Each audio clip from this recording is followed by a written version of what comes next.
Sikong 2, Classic Refinement.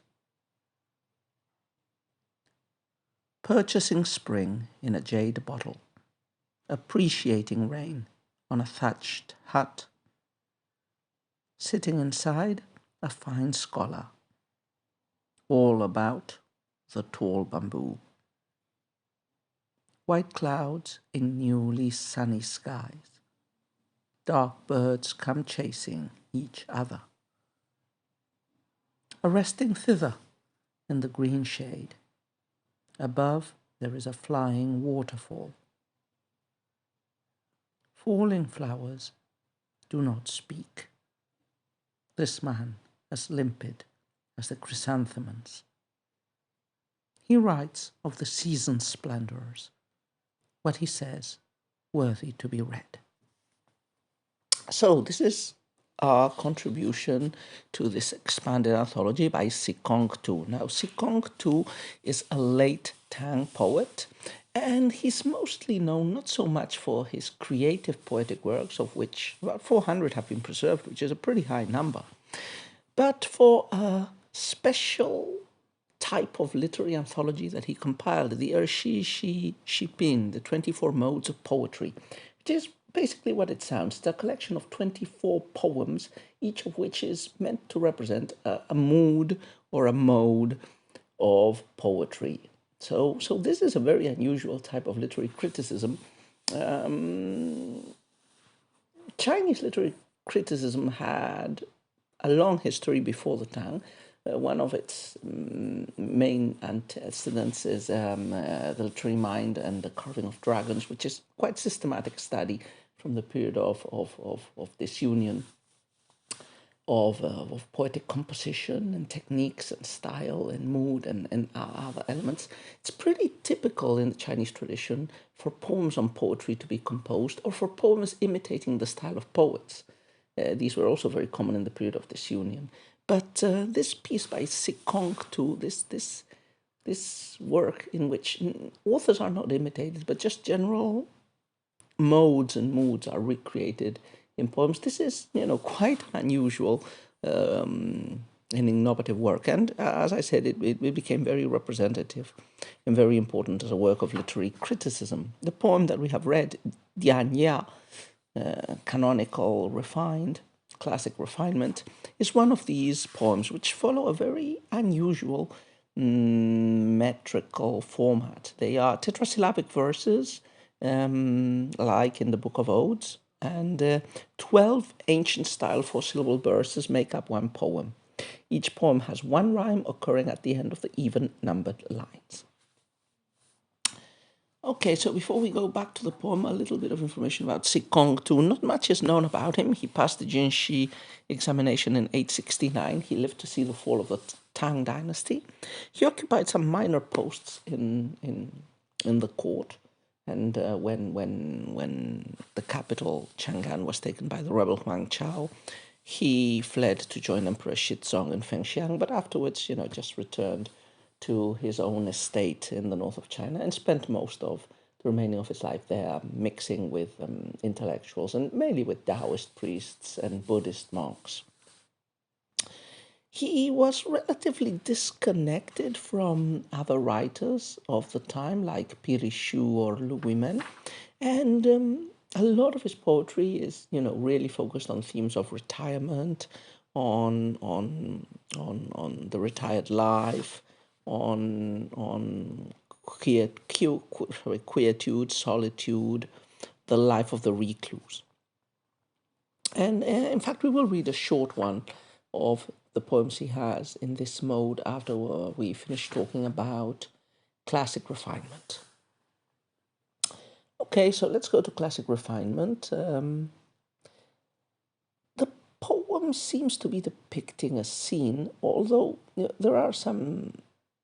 So the scene would be, there's this scholar official in rustic contentment, living in the middle of nature and enjoying the passing of the seasons, the sights of nature, writing his thoughts, his poems. There are a couple of elements that feel a bit out in the poem, like there's a mix of seasonal elements, like spring appears in the first couplet. The resting thither in the green shade, above there is a flying waterfall, seems to evoke the summer, and the chrysanthemums that appear later on seem to evoke the autumn. So yeah, there's a mix of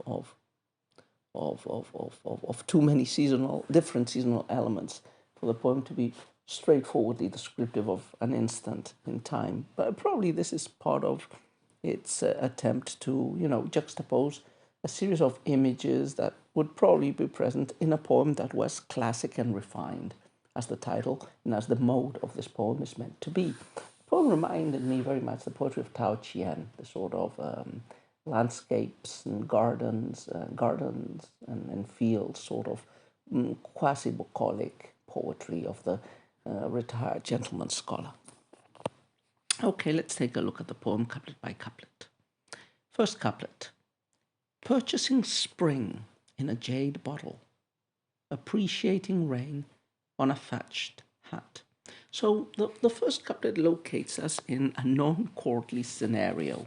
A thatched hat, which is a very rustic abode, the typical one for a scholar official in retirement or a hermit. He's appreciating rain there, and it's probably spring. The first line mentions purchasing spring in a jade bottle. I don't quite get the meaning of this. I've seen a Spanish translation, and the Spanish translation gives the idea that this purchasing of the spring is done by collecting the rainwater in a jade green container. But of course, the green of the jade green container is also evocative of the spring. So we must imagine this jade container or bottle and symbolizing, representing, perhaps even collecting the spring through its collection of rainwater, and just seeing how the rain falls from inside a rustic abode. Second couplet. So we've got the place. Who is inside this rustic abode?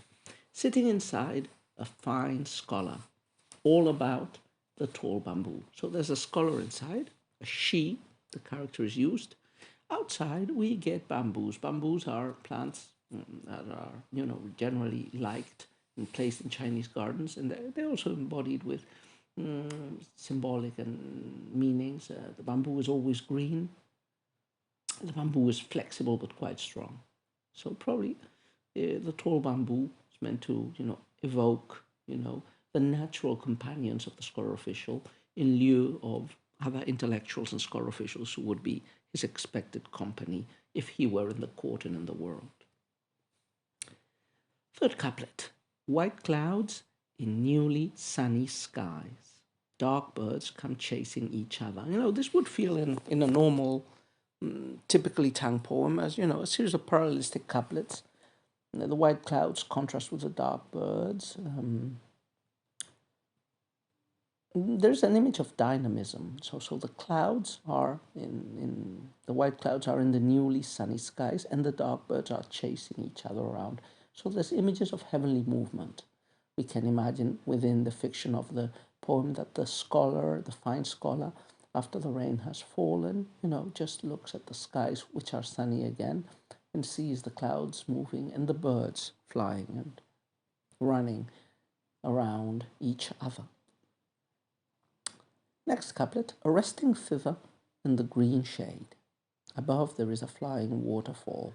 So this evokes, as I was mentioning before, one of the pleasures of the scholar official. The retired scholar official reads poetry, enjoys rustic pleasures like meeting with villagers, drinking with them, playing the thither. It's the rustic life, but it's the rustic life of a scholar official. So we might imagine that at some moment the scholar official takes his thither outside and sits in a lovely landscape in the green shade because it's probably too hot, and below a beautiful, inspiring and cooling waterfall. So this feels a bit jarring with the spring imagery of the first couplets. Is this meant to be something that happens later as it warms up? Is it meant to be an image from another season that would be adequate in a poem about the life of a retired scholar official? Maybe. In fact, this impression of seasonal jarringness is strengthened by the next couplet. Falling flowers do not speak. The man as limpid as the chrysanthemums. So falling flowers do not speak. This man is as limpid as the chrysanthemums. Why are chrysanthemums mentioned? Chrysanthemums generally associated with autumn. But, well, anyway, there are images that are appropriate for the poetic persona and the scholar official who is the protagonist of the poem, whatever the season. So we're praising this man. The falling flowers do not speak is a reference that we've encountered in other poems, I think. It comes from a fixed expression, though the peach and plum do not speak, paths naturally form beneath them, which is the idea that virtuous men attract people to follow them, just as beautiful trees with beautiful flowers attract people to go and visit them and form a natural path beneath them. So this scholar, who is living alone in a thatched hut, is, a pure man, limpid man, like the chrysanthemums. And because of his merit, he should attract people coming to visit him or commune with him. Finally, the last couplet. What is the man doing apart from enjoying these landscape sights and maybe strumming his thither out in the summer under the waterfall? He writes of the season's splendors, what he says worthy to be read. So this was a pretty nice poem about, these series of images and about a topic that the author considered very representative of canonical and classical elegance, perhaps, of poems, as I said, mainly of the landscape of the Tian Shui gardens and waters, sort of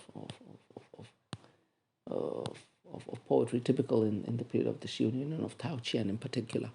His own poetry are, as I said, generally quatrains mostly about life in seclusion. And probably one of his most appreciated and famous ones is Ox Head Temple, which goes like this. From my favorite spot in the Chongnan Mountains, the chanting of sutras emerges into the dark heavens. A clump of trees stands out, secluded and lonely. Wisps of mist float in the vast void. So, this is, again, we won't comment much of it, but, it's a typical poem of retirement. The poet is close to Ox Head Temple in the Chongnan Mountains, which were the mountains just south of Chang'an, where there were a lot of temples and a lot of recluses. So he is in his favorite spot and he hears sutras, coming from Ox Head Temple, presumably, Buddhist chants. And they emerge into the dark heavens. So probably it's nightfall, perhaps. There are some trees, but they're lonely. There's this secluded and lonely atmosphere.